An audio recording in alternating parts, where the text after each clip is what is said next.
E aí, seus youtuber careca, tudo bem com vocês? Bom, vocês vão entender o porquê dessa abertura logo logo, mas vamos aí pro Ian Neves nesse podcast Critique, acho que esse é o nome, falando sobre China. Poder popular, por que a gente não usa? A democracia... eu acho que, cara, a gente tá vivendo um mundo hoje que ele tem tanto potencial tecnológico para isso, óbvio. Por exemplo, não quero entrar em geopolítica, nem ficar falando muito sobre China, que eu não conheço. Não conheço 100%, prefiro nem comentar muito, adoraria ouvir se você tiver opiniões. Mas há coisas que você desconhece, você não pode comentar, há coisas que você entende e dá para comentar. Por exemplo, existe um controle um pouco, não vou dizer que é autoritário, mas um pouco mais autoritário do que qualquer outro país, com as próprias redes sociais e mídias, porque hoje a China está muito inserida nas redes sociais e o governo está muito inserido nos devices ou nos aparelhos da população média. Como, por exemplo, a gente estava vendo tentativas de controle durante a pandemia, que por bons motivos. Fico imaginando há quanto tempo será que a gente está de espaço de que todo brasileiro que tem um celular, e hoje são muitos, possam ter um aplicativo oficial do governo que a gente vai, por enquanto, nada vale, mas vamos pegando a opinião da galera aqui. Na China já tem isso. Então, por isso. E isso eu acho que é uma solução que, a gente deveria ter no Brasil. Inclusive, eu já falei em outros vídeos sobre aquela tentativa de golpe dia 8 de janeiro, né? Que o Lula e o Flávio Dino estavam trocando documentos confidenciais no WhatsApp. É um absurdo. Porque o WhatsApp é da Meta. O WhatsApp tem criptografia de ponta a ponta. Mano, é sério? Os caras entregando dados de usuários para o governo dos Estados Unidos o tempo todo. E literalmente o presidente do Brasil e o ministro da Justiça mandando informação no WhatsApp. Isso é um absurdo. Um dos motivos da China ter o WeChat, o Weibo, versão deles do TikTok, etc., é porque os dados ficam aqui. E não na mão de um bilionário Zé Ruela lá no Vale do Silício que entrega esses dados para o governo dos Estados Unidos, que entrega esses dados para governos europeus, sabe? Esse é um dos motivos. O outro é a tecnologia foi criada aqui, então todo o conhecimento foi desenvolvido aqui, o dinheiro fica aqui. Tem vários motivos, né? Mas um dos principais motivos é a soberania. Não tem Estados Unidos espionando a comunicação de pessoa do governo dentro do WeChat, sabe? O Brasil tinha que ter um negócio assim. Acho que essa informação, que também é um tipo de controle, não sendo restritiva, como aí alguns casos têm sido utilizados na China, como se está verdinho você pode andar, se está vermelho você não pode andar, e existe um uso também político de poder para isso, mas vamos falar sobre o Brasil. Imagina você poder ter o que é um censo, que é gravado a cada, sei lá, 2 anos, 10 anos. Gasta uma nota, põe um monte de gente para andar a pé. Claro. Cara, olha a tecnologia, tá avançando. Esse último foi bem digitalizado, mas ainda assim teve que... Mas foi digitalizado pelas razões ruins, porque o censo foi muito prejudicado pelo orçamento que o Bolsonaro deixou. Mas eu acho que aqui na China ainda tem censo batendo na porta. Eu acho. Eu não sei dizer se é 100%, mas eu acho que tem porque, se eu não me engano, aconteceu em 2019. Eu estava em casa e eu recebi alguém, e eles meio que se explicaram, assim, um pouco inglês que eles conseguiam falar, eu acho que era uma parada assim. Então, muitos profissionais do censo... Teve greve, teve paralisação, o censo demorou para sair, ele está atrasado 3 anos. Muita gente recebeu a carta do censo sem a pessoa ter ido lá, porque ela não conseguia ir. Não tinha ajuda de custo, rolou calote, foi um negócio ruim, assim, não foi uma coisa positiva. A realidade do Brasil é que a gente ainda não tem esse acesso difundido o suficiente para ser verdadeiramente democrático. Na China tem. Na China, a maior parte das pessoas já tem celular e usa o celular para pagar conta, para ter acesso a um monte de coisa. E lá tem um aplicativo que você faz críticas ao governo. E o governo recebe todos os dias toneladas de críticas. Então, de uma certa forma... Não é um aplicativo, né? Eu não sei se realmente existe um aplicativo para isso, mas dentro do WeChat tem uma função para isso. Que os chineses já me mostraram que tem como entrar ali, né? E tem um telefone também. Tem um número de telefone que dá para ligar e perguntar coisa e fazer sugestão, etc. Eles recebem coisa de milhões de sugestões por ano. E eu não me lembro mais qual que é, porque já faz tempo que eu li, que óbvio, né, que não dá para ler tudo, né? Como eu falei, milhões de sugestões. Mas sempre tem sugestões através dessas formas de comunicação que são aprovadas pelo governo. Sempre tem. Eu não me recordo agora quantas são, mas eu sei que sempre tem.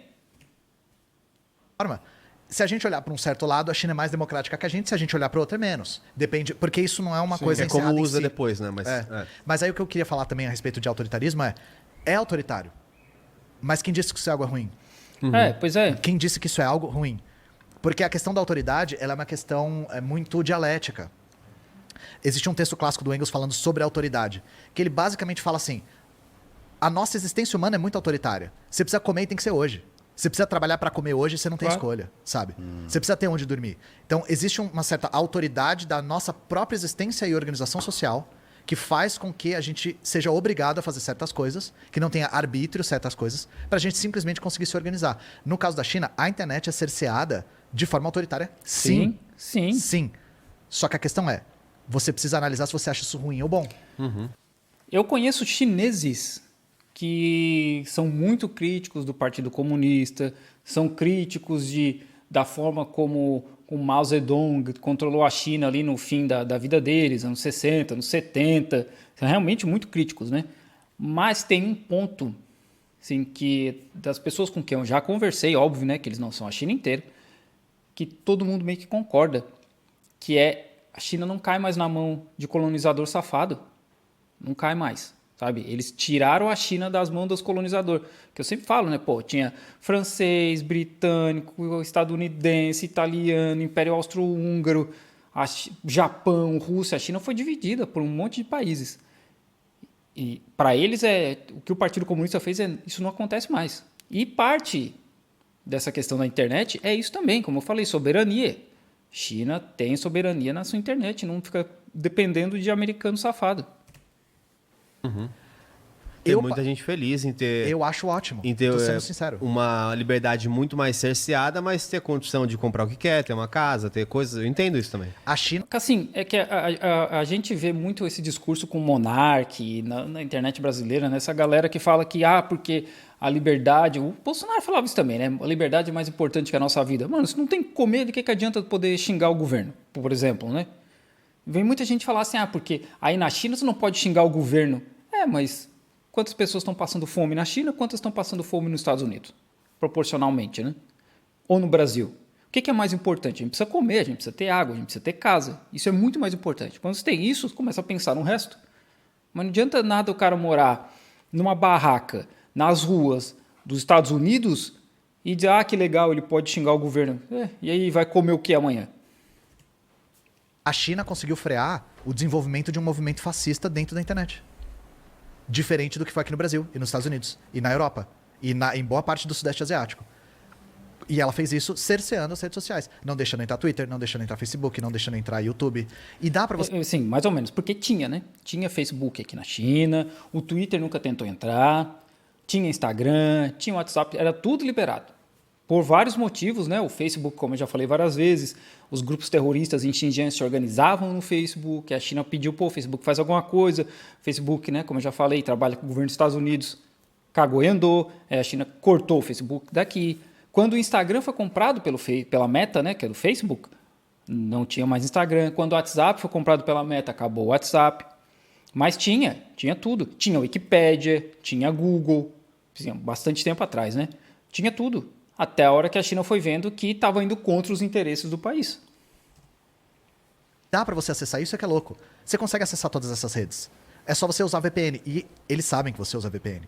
Tem um criador de conteúdo que é o Felipe Durante. Ele sabe. O Felipe Durante, ele é brasileiro, mora na China, tem um canal do YouTube que fala sobre lá. Já vi um ruivo, se não me engano, eu vejo ele no Twitter. Ruivo não, né, gente? Nada contra ruivo, mas não... Não sei se é ruivo, uma barbinha. É a barbinha. Ele é meio carequinha, na verdade. Desculpa, Felipe. Porra, aí tu me quebra.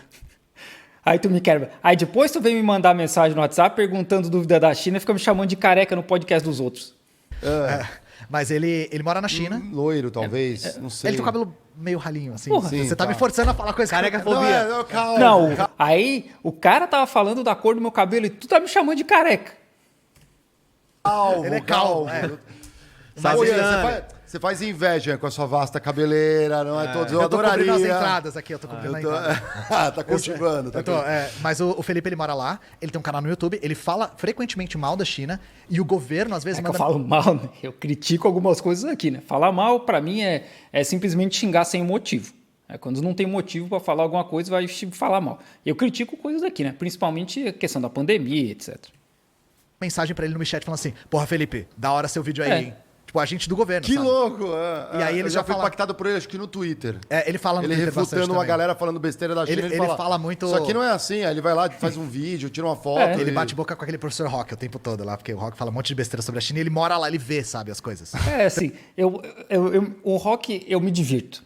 Eu vou falar bem sério, porque eu já tentei conversar com ele algumas vezes e é um nível de argumentação que ele realmente ele acredita que ele manja muito de argumentar, de verdade. Mas assim, eu que nunca fui para Conselho de Segurança da ONU como ele diz que foi, não fui candidato a deputado como ele foi, não tenho o currículo que ele tem. Cara, eu rio da argumentação dele, a forma como ele argumenta. Ele chegou a me chamar de moleque, dizer que eu estava apaixonado por ele, sabe? Nesse nível, assim. Eu só monto máquina de lavar a roupa.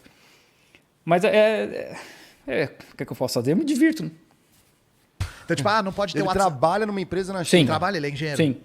Então, Trabalha. ele mora lá, trabalha lá há 4 anos. Não é uma empresa, por exemplo, a multinacional. Não, é chinesa. China- É chinesa. sensacional. E aí ele... Não. No meu caso, assim, eu trabalho por uma empresa chamada Haier. A Haier foi criada em Qingdao, lá mais para o norte da China, nos anos 80, acho que 82 ou 84, que era uma empresa estatal, mas depois foi comprada por alemães, que aí virou Haier, né? Tinha um nome chinês. Acho que foi comprada por alemães. Enfim.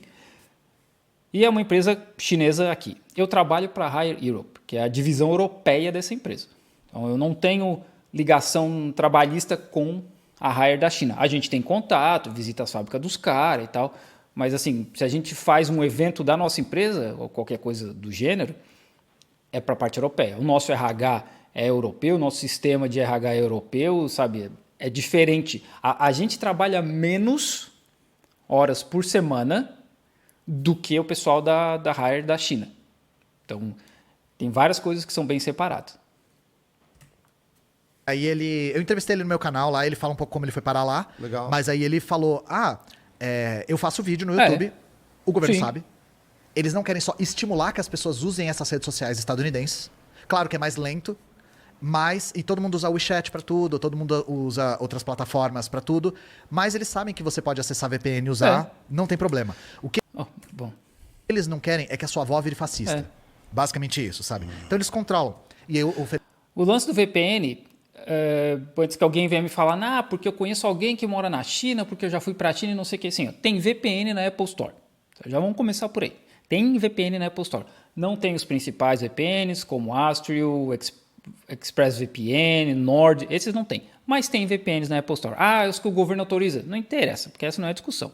Tem lá a VPN. VPN na China não é crime. Eu perguntei para um advogado na China e o cara me falou que não é crime. O que pode dar problema? Existe uma lei que é bem vaga, que é a respeito de compartilhar coisas na internet chinesa. De fora, aqui na internet chinesa. Então, isso pode dar problema. É pegar uma notícia de uma CNN da vida, Associated Press da vida e compartilhar aqui. E isso pode dar ruim. Agora, o VPN em si, para acessar coisas de fora, não é crime. Como eu falei, eles podem usar essa outra lei, que é vaga, para esse tipo de coisa. o Felipe falou, tem temas lá que se você manda pelo WeChat, não chega. Por exemplo, os eventos da Praça Celestial. Se você manda foto, ela é interceptada por um algoritmo e não vai para o outro lado. Então tem temas que são cerceados de forma autoritária. Tem, verdade. Aliás, muita gente não sabe, mas... Porque esse lance da Praça da Paz Celestial, como eu já falei em outros vídeos, né? Que não pode falar sobre isso na China. Mentirada. Já conversei com um monte de gente aqui, do pessoal que trabalha comigo sobre isso. Eu já pesquisei na internet chinesa sobre isso. Eu já mandei mensagens no chat sobre isso. Para a China, para a história da China, Praça da Paz Celestial é nada. É uma vírgula. A gente está falando de um país que só de concurso público tem 2000 anos de história. aconteceu muita coisa na história da China. Então, a Praça da Paz Celestial é mais uma parte da propaganda ocidental contra a China. Esse é um evento muito maior fora da China do que aqui, que aconteceu muita coisa aqui. Então, para os chineses, é tipo, beleza, aconteceu um negócio lá. Para o governo chinês, era uma tentativa de revolução colorida, com apoio dos Estados Unidos, para repartir a China, né, como eles fizeram com a União Soviética e querem fazer com a Rússia. Então, eles enxergam dessa forma. E o Ocidente, nesse caso, Estados Unidos e Europa, não, porque foi o governo que jogou tanque em cima das pessoas. Então, é a narrativa contra a outra, né? Mas eu falo um pouco de chinês. Então, a primeira pessoa que mandar traduzido que eu vou falar agora vai ganhar uma caneca que a Bia vai mandar para o pessoal. Então, aí eu quero ver. Valendo. Woyo, Ika, Kaka, Ika, Cheche. Quem responder primeiro aí o que isso é em português vai ganhar uma caneca. Tem um irmão mais velho e a irmã mais velha. Fala chinês. É isso que ele falou, né? Não sabe nem as habilidades ocultas aqui. Quero ver se o povo tá ligeiro aí Os tons não são bem esses, mas é isso que ele quis dizer. No mandarim. Não sabia. Vamos seguir os ritos aqui do programa, então.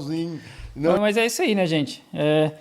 Fui aí ofendido por esse youtuber cabeludo burguês. Eu tô brincando. Mas é isso aí, né, gente? Estamos aí, né? Mais um reactzinho suave aí pra gente se divertir um pouco. E abraço aí, professor Roque. Eu sei que tu assiste meus vídeos. Tamo junto. Pode produzir mais conteúdo aí que eu tô precisando pra fazer react.